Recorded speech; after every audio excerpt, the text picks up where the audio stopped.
Good morning students. आज हम start करने वाले हैं unit number 5 present worth analysis. This is our last unit. Yes, so we are starting fifth unit present worth analysis. Okay, so here a brief introduction is given to us, that is what is present worth analysis. Yes, so present worth analysis means what? Whenever we are purchasing any kind of asset, so what is the present value of that asset? So we are making analysis, that is called present worth analysis. So here a formula is given to us. How can we find out the interest on present worth analysis? Yes, so here PW stands for present worth. Yes, so here PW, which is equal to sigma F in bracket 1 plus I raised to minus K. So here I means effective interest, or you can say MARR. K means index for each compounding period. Means what is the period, in what time that value we are considering.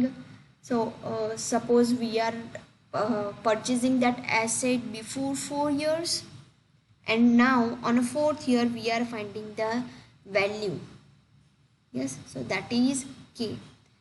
FK means a future cash flow.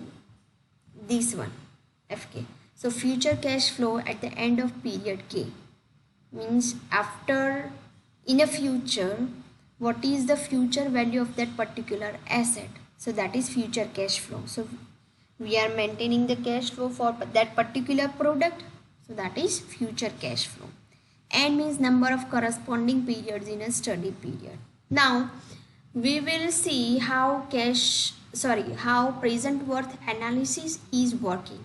So but before that, see this statement: if present worth means I, that is greater than 0, then that project is economically justified.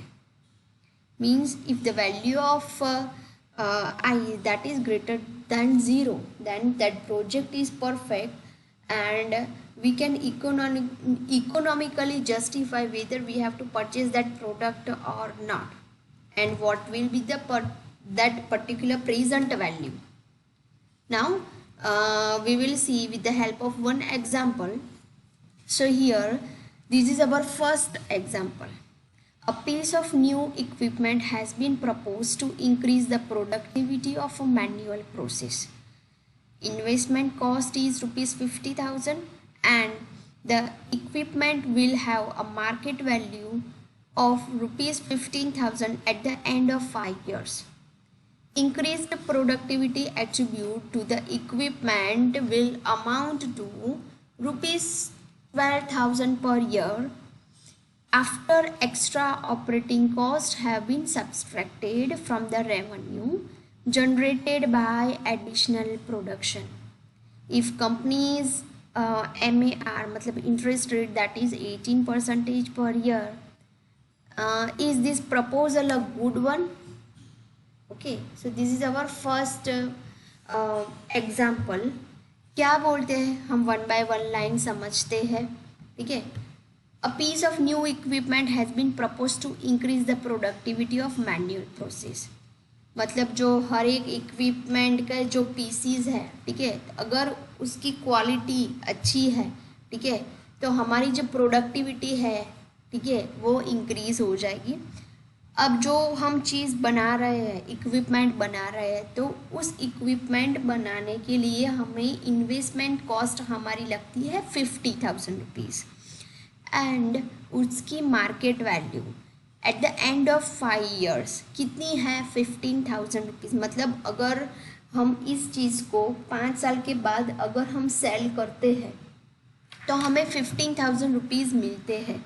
Okay, so it is also called salvage value. ठीक है, कोई भी product है, आप उसको cell करते हैं after some years, ठीक है, तो उसको आप साल्वेज वैल्यू बोल सकते हो. Or you can also say scrap value. Yes, that is already we have taught in previous lecture. Now what is next one? increased productivity attribute to the equipment will amount rupees 12,000 per year. मतलब हर साल उस product को जब हम cell करते हैं, ठीक है, तो हमें 15,000 पर ईयर मिलते हैं. After extra operating cost have been subtracted from the revenue generated by additional production. अगर एडिशनल प्रोडक्शन हम जो करते हैं तो उसमें से जो ऑपरेटिंग कॉस्ट है वो लेस होने के बाद हमें 12,000 मिलते हैं. इंटरेस्ट वैल्यू है 18%. अब ये बोल रहे हैं कि ये प्रोडक्ट हमें परचेज करनी चाहिए या नहीं करनी चाहिए, मतलब ये अच्छी है कि नहीं है. ठीक है, तो देखो इस फिगर के थ्रू हमें क्लियरली पता चलता है कि हमारा एग्जाम्पल क्या है. ठीक है, एग्जाम्पल को यहाँ पे फिगर के थ्रू एलाबरेट किया है. Yes, investment cost that is rupees 50,000. At the end of every year we are getting rupees 12,000 at the end of first year, second year, third year, fourth year and fifth year.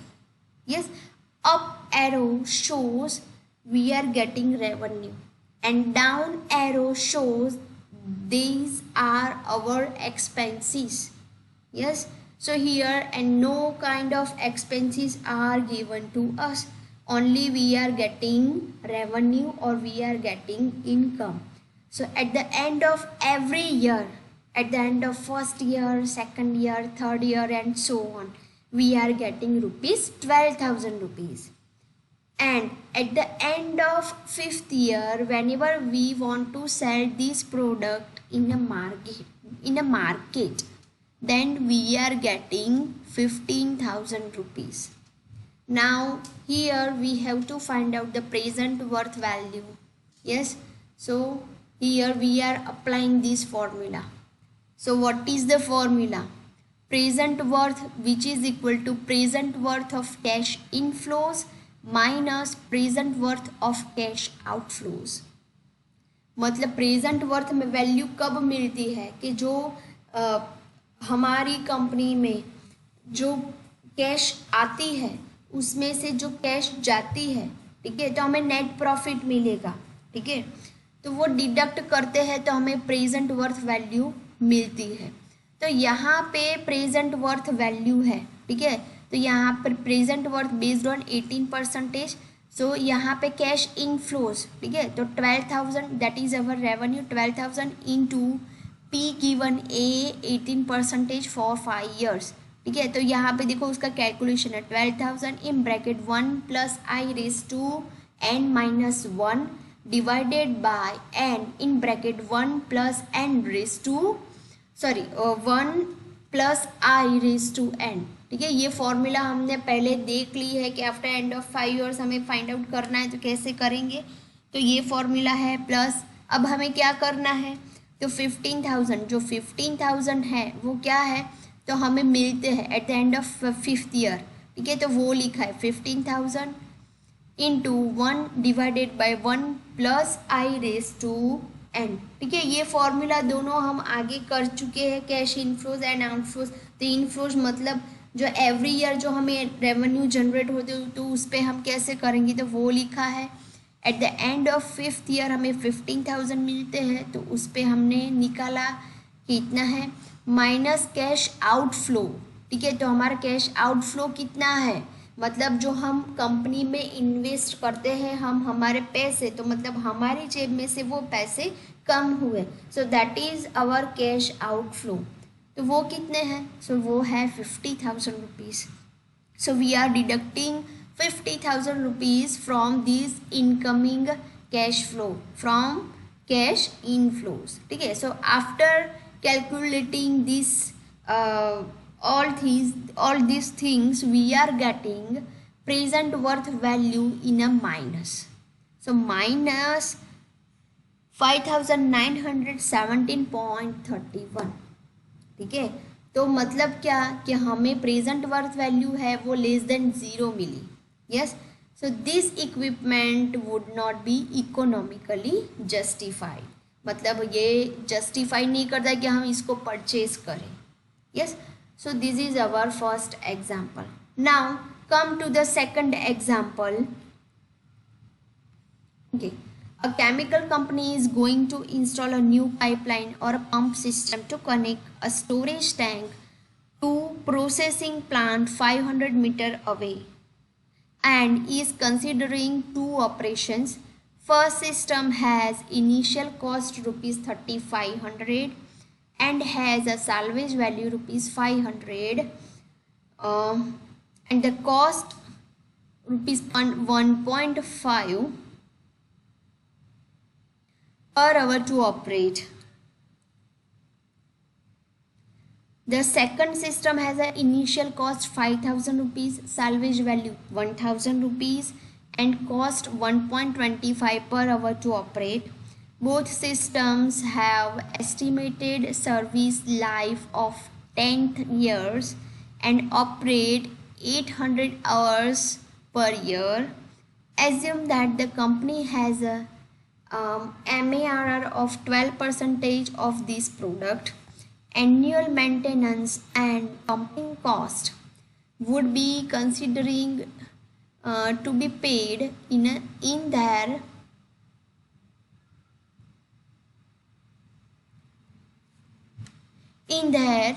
entities at the end of the years in which their costs are incurred. Which of the two systems of the best alternative using approximate present worth of pumping or pipelining system over first 10 years of operation? Yes, ये हमारा example है. Example में क्या बोल रहे हैं वो? तो एग्जाम्पल कुछ ऐसा है कि हम यहाँ पे दो सिस्टम की बात कर रहे हैं, ठीक है. तो वो दो सिस्टम में हमें क्या करना है? तो वो दो सिस्टम की हमें कंपैरिजन करनी है, ठीक है. तो क्या है कंपैरिजन में? तो कंपैरिजन ऐसी है कि यहाँ पे जो फर्स्ट जो केमिकल कंपनी है वो पाइपलाइन या पंप सिस्टम है वो इंस्टॉल करना चाहती है फॉर स्टोरेज टैंक, ठीक है. So processing plant 500 meter away, मतलब जो प्लांट है प्रोसेसिंग जो पाइपलाइनिंग करते तो 500 मीटर नीचे है, दूर है. And it is considering two options. उसके पास दो ऑप्शन है कि अगर वो फर्स्ट सिस्टम इंस्टॉल करता है तो उसकी इनिशियल कॉस्ट है वो 3500 रुपीज़ है, salvage वैल्यू है that is 500 rupees and cost 1.50 per hour to operate. ये फर्स्ट सिस्टम की बात कर रहे हैं कि मतलब हर एक घंटे का उसका चार्ज है 1.50. यस, तो यहाँ पे वो ये फर्स्ट सिस्टम की बात है. अब हम करते हैं सेकंड सिस्टम की बात. तो सेकंड सिस्टम में क्या है? तो सेकंड सिस्टम है तो उसकी इनिशियल कॉस्ट है 3500 रुपीज़, सैलवेज वैल्यू है 500 रुपीज़ और पर आवर उसकी कॉस्ट है 1.50, ठीक है. तो अब जो सेकंड सिस्टम है उसकी सेकंड सिस्टम की इनिशियल वैल्यू है 5000 रुपीज़, सैलवेज वैल्यू है 1000 रुपीज़ एंड इनिशियल कॉस्ट है उसकी 1.25, ठीक है. तो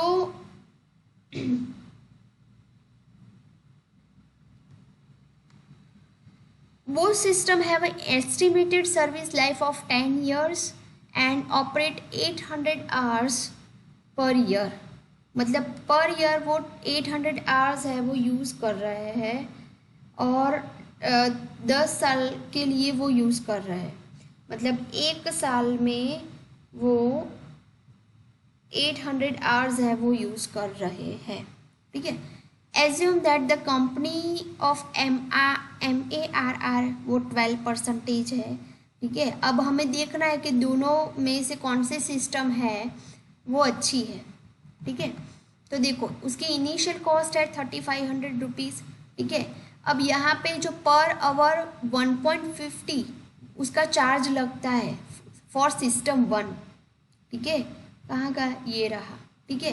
तो 1.50 आवर लगता है, और एक साल के लिए वो टोटल कितने आवर्स वर्क करता है, तो 800।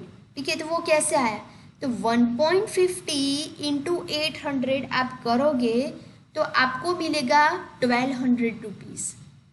ठीक है, तो हर एक साल के लिए उसका एक्सपेंस है 1200 rupees, that is operating cost. ठीक है, तो for 1 year, 2nd year, 3rd year, 4th year, up to 10th year तक 1200 रुपीज़ आया। ठीक है, कैसे आया, 1.50 इंटू 800 आवर्स पर ईयर। ठीक है, तो 1.50 इंटू 800 करोगे तो आपको 1200 रुपीज़ मिलेंगे। साल्वेज वैल्यू कितनी है for selling the system 1 eight the end of 10th year, तो वो है 500 रुपीज़। ठीक है, इसी तरह से यहाँ पे सिस्टम 2 में पहले हम सिस्टम वन का कैलकुलेशन कर देते हैं। ठीक है, तो जो प्रीवियस एग्जाम्पल में किया था उसी तरह से करना है at the end of 10th year. ठीक है, तो 500 into 1 plus i raise to 10 minus, यहाँ पे एक्सपेंसेस है इसीलिए इसको पीछे लिखा है। ठीक है, क्योंकि ऊपर की जो एग्जाम्पल है उसमें कोई एक्सपेंस नहीं था, यहाँ पे है इसलिए यहाँ पे उसको ये आगे लिखा और ये पीछे लिखा। तो -1200 हम पर ईयर का कर रहे हैं, तो इस तरह से कैलकुलेशन करेंगे। तो यहाँ पे ये इनफ्लोज है माइनस आउटफ्लोज, मतलब इंस्टॉलेशन कॉस्ट। तो हमें सिस्टम 1 के लिए प्रेजेंट वर्थ वैल्यू मिली 10,000 माइनस 10,119.3 रुपीज़। ठीक है, इसी तरह से अगर हम सिस्टम 2 का देखते हैं, ठीक है, तो सिस्टम 2 में यहाँ पे जो ऑपरेटिंग कॉस्ट है 1000 रुपीज़, तो वो कैसे आई, तो 1.25 इंटू 800 हम करेंगे।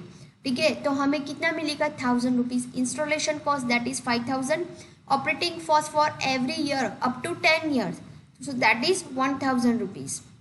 और जब सिस्टम 2 को हम सेल करते हैं तो हमें मिलते हैं 1000 रुपीज़। ठीक है, तो जैसे सिस्टम 1 का कैलकुलेशन यहाँ पे किया, same way we have to we are doing calculation for system 2। So this is our formula. So here हम ये 10th ईयर के बाद हमें इतना मिलता है, तो वो है ये वाला कि हमें 1000 रुपीज़ मिलते हैं, minus every year operating cost that is 1000। ठीक है, तो वो किया माइनस, मतलब this is our cash inflows and this is cash outflow. ठीक है, सो आउटफ्लो मतलब क्या, जो हम इंस्टॉलेशन कॉस्ट है, सो माइनस 5000, तो हमें मिला माइनस 10,328.2। ठीक है, तो सिस्टम 1 में कितना मिला था, माइनस 10,119, और यहाँ पे कितना मिला, माइनस 10,328। ठीक है, तो सिस्टम 1 से मतलब सिस्टम 2 का ज़्यादा है। ठीक है, अगर इन दोनों सिस्टम में से ही अगर कोई एक चीज़ परचेज करनी है तो हम कौन सी करेंगे, सिस्टम 1। ठीक है,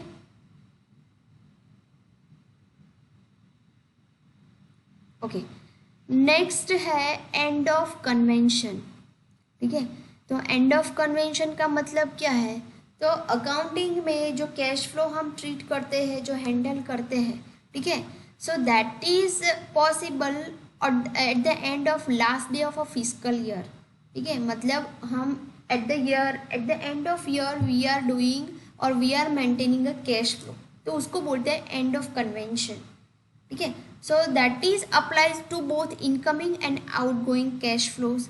So end of year convention that affects the calculation and discounting of future cash flow.